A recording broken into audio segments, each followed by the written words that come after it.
বাছুরটাকে দেখো কি সুন্দর দুধ খাচ্ছে, দেখতে সত্যি ভীষণই অপূর্ব লাগছে। কিন্তু চলো তোমাদেরকে গ্রাম বাংলার চাষিদের হাতে চাষ করা কিছু সবজির ক্ষেত দেখাবো তোমাদেরকে। গ্রাম বাংলার প্রকৃতি দেখো কত সুন্দর লাগছে দেখতে। এই ভাই দুটো আমাকে নিয়ে যাচ্ছে চাষিদের চাষ করার ক্ষেতে। এই জমিটা জুড়ে শুধু ফুলকপির চাষ হয়েছে, দেখতে কিন্তু ভীষণই ভালো লাগছিল।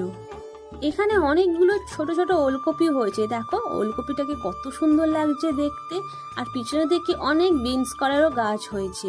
আর এখানে দেখো বাঁধাকপি চাষ, পুরো জমি জুড়ে বাঁধাকপি। তোমরা তখন সবজিগুলো দেখো, আমি ইন্ট্রোটা দিয়ে নিই। Hello guys, welcome to channel Bonkanchi. আমার এই ভিডিওটা ভালো লাগলে একটা সাবস্ক্রাইব আর লাইক করে দিও প্লিজ। এই লাউ গাছে দেখো কত ছোট ছোট লাউ ধরেছে। আর এখানে কুমড়ো গাছটা দেখো কত বড় একটা কুমড়ো ফলেছে।